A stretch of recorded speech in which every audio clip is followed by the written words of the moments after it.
अस्सलाम वालेकुम, मैं हूं हसन अब्बास और आप मुझे देख रहे हैं पाकोलॉजी पर। और आज हम बात करने के लिए जा रहे हैं एमक्यूएम में इख्तिलाफ़ात के हवाले से। बड़े दिनों से जो है ये खबरें गर्दिश कर रही थी कि भाई एमक्यूएम में जो है वो इख्तिलाफ़ात हुए हुए हैं।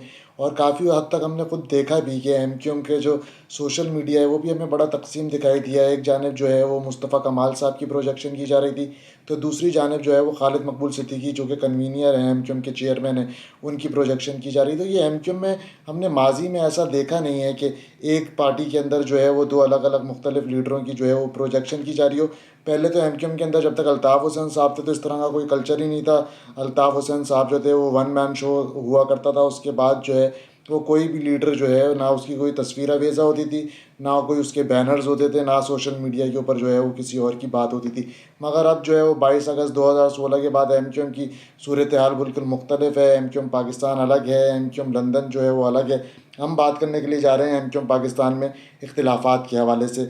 कुछ दिनों से हम देख रहे हैं कि भाई सोशल मीडिया पे जो मुस्तफ़ा कमाल की सोशल मीडिया की टीम थी और खालिद मकबूल सिद्दीकी की सोशल मीडिया की टीम थी, दोनों जो है वो अलग अलग जो है वो आपस में ट्वीट्स भी कर रहे थे।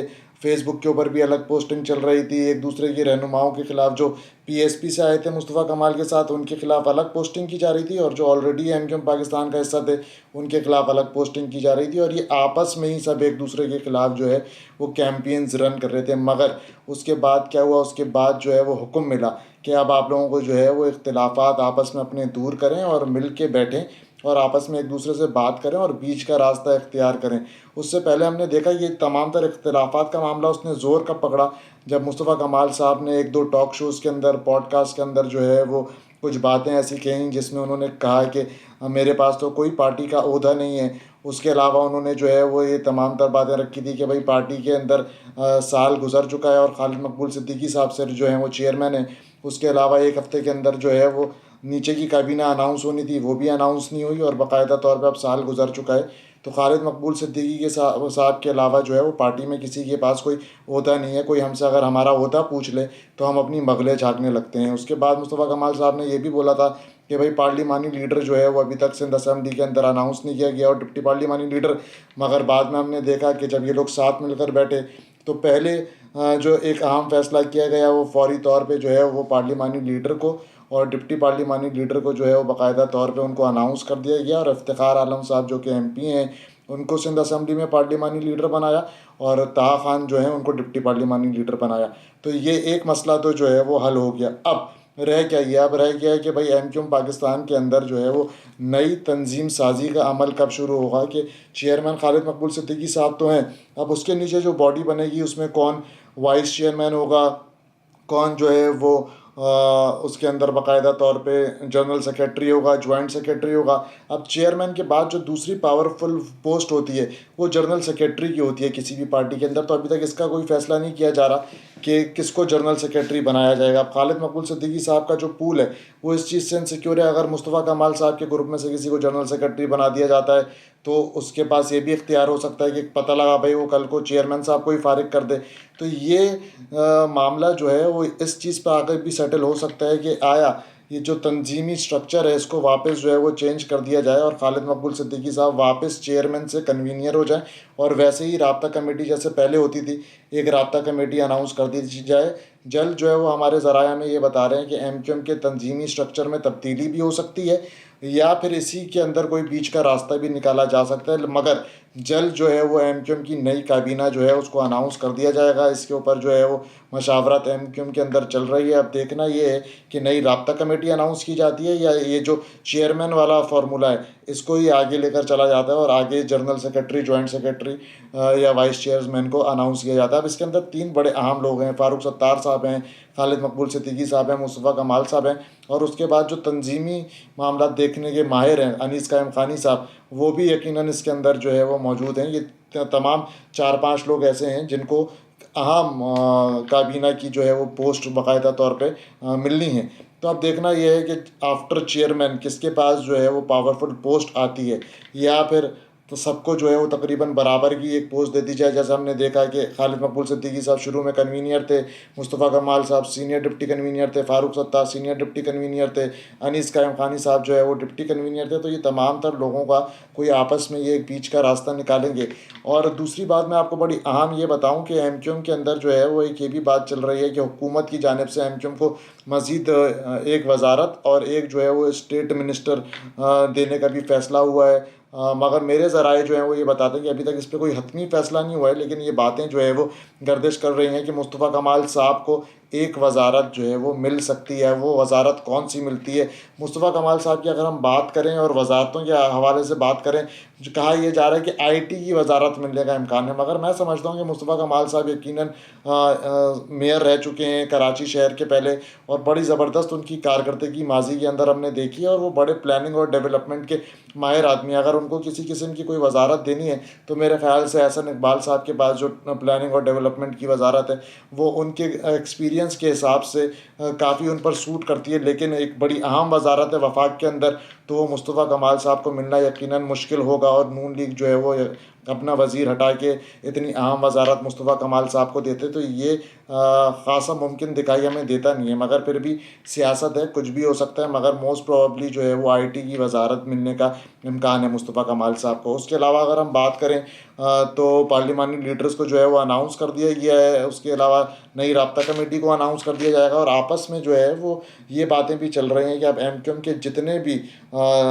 तंजीमी मामलात हैं उसको कौन देखेगा, और इस तंजीम के अंदर जो है वो क्या रद्दो-बदल होता है। अब देखना ये है कि एक जानिब हम देखते हैं कि एमक्यूएम के अंदर जो एक तंजीमी लोग होते हैं वो बिल्कुल अलग होते हैं, जो कि इतने ज़्यादा प्रोजेक्टेड नहीं होते, इतने ज़्यादा लाइमलाइट के अंदर नहीं होते, मगर वो तमाम तर तंजीमी काम को जो है वो देख रहे होते हैं। अब इसमें जो है वो एमक्यूएम की जो सीओसी है उसको भी तब्दील करने का इम्कान है कि जल्द एमक्यूएम की सीओसी भी नई बनाई जाएगी। उसके अंदर पहले मरहले के अंदर चंद अफराद को ऐड किया जाएगा, और उसके जो इंचार्ज हैं फ़ुरक़ान तैयब साहब, वो उनको भी जो है वो तब्दील करने का इम्कान मेरे ज़राए बता रहे हैं कि सामने आ रहे हैं। अब देखना ये है कि भाई एमक्यूएम वाकई एक पेज पर आएगी और अपने इख्तिलाफ़ात भुला के जो है वो अपने लोगों के लिए वो कोई काम कर पाएंगे या नहीं कर पाएंगे। फिर एमक्यूएम के अंदर एक और बड़ी बात चल रही है कि एमक्यूएम के पास तकरीबन अब अच्छी खासी सीटें सूबाई असम्बली के अंदर भी मौजूद हैं, नेशनल असम्बली के अंदर भी मौजूद है, मगर एमक्यूएम जो है वो अपने लोगों के अंदर अपनी प्रोजेक्शन नहीं कर पा रही और अपने वोटर्स के मसाइल हल नहीं कर पा रही।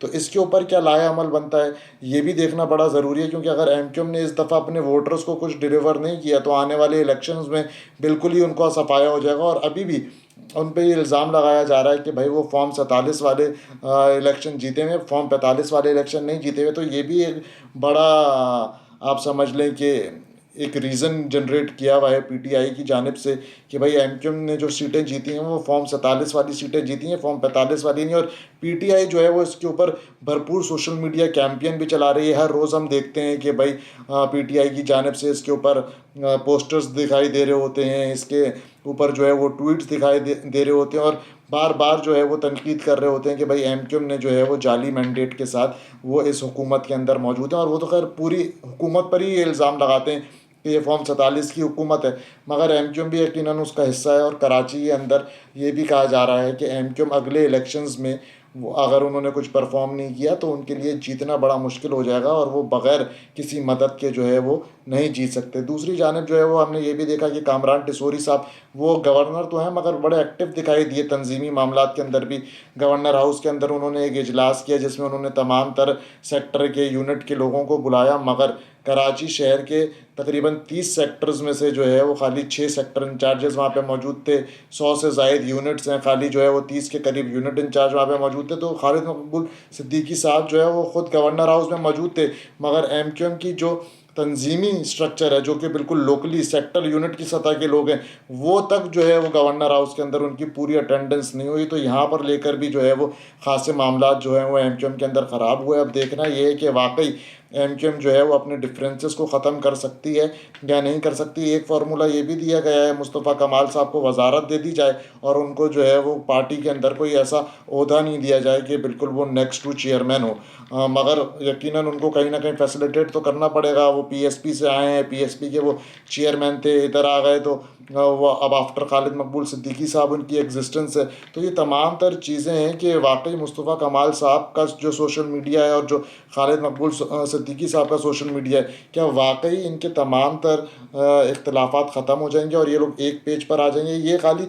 सोशल मीडिया की हद तक नहीं है, हर सेक्टर के अंदर जो है वो मुस्तफ़ा कमाल साहब के लोग अलग हैं, खालिद मकबूल सिद्दीकी साहब के लोग अलग हैं। यही हाल यूनिट में भी है और यही जो है वो जो एमक्यूएम के दीगर शोबे हैं उसके अंदर भी है। मगर एमक्यूएम के अंदर इनको कह दिया गया है कि भाई जल्द से जल्द अपने इख्तिलाफ़ात ख़त्म करें। अगर आप लोगों के इख्तिलाफ़ात ख़त्म नहीं होंगे तो फिर हेलो की आवाज़ आएगी, तो फिर आप लोगों को जो है वो हमसे शिकायत नहीं करनी है। अब हेलो की आवाज़ से आपको पता है बार बार डराया तो जाता है, और हमने देखा भी कि अल्ताफ़ हुसैन साहब को एकदम से थोड़ी सी चिंगारी छोड़ी जाती है और उसके बाद जो है वो फिर उनको पीछे कर दिया जाता है। तो ये भी एमक्यूएम पाकिस्तान को अल्ताफ़ हुसैन साहब से डरा के ज़रूर रखते हैं कि अगर हमारी बातें नहीं मानोगे तो उनको वापस लेकर आ जाएंगे। तो ये तमाम तर चीज़ें हैं जो हम एमक्यूएम के अंदर माजी में नहीं देखते थे, मगर अब हमें देखने को मिलती है और बड़ा सरप्राइजिंग भी होता है ये एमक्यूएम के वोटर्स के लिए भी और सपोर्टर्स के लिए भी। मगर क्या करें, अब मुल्क की सियासत का जो है वो वतीरा ही यही बन चुका है। अब देखना ये है कि मज़ीद जो है वो एमक्यूएम के अंदर क्या मामलात होते हैं। हमारे वीडियोस को आप देखते रहें, आपको हम मज़ीद अपडेट्स देते रहेंगे, मगर आप लोगों का फीडबैक जो है वो बड़ा ज़रूरी है। अगर आप कराची या अर्बन सिंध के अंदर रहते हैं तो आप अपना फीडबैक बताएं कि कराची वाले क्या सोचते हैं और दीगर जो अर्बन सिंध के लोग हैं जो कि एमक्यूएम के वोटर और सपोर्टर हैं उनका क्या फीडबैक है एमक्यूएम की परफॉर्मेंस के ऊपर, एमक्यूएम की तंजीम को लेकर आपका फीडबैक जो है वो हमारे कमेंट्स में ज़रूर बताइएगा। हमारे चैनल को लाइक करें, सब्सक्राइब करें, देखते रहें। अल्लाह हाफ़िज़।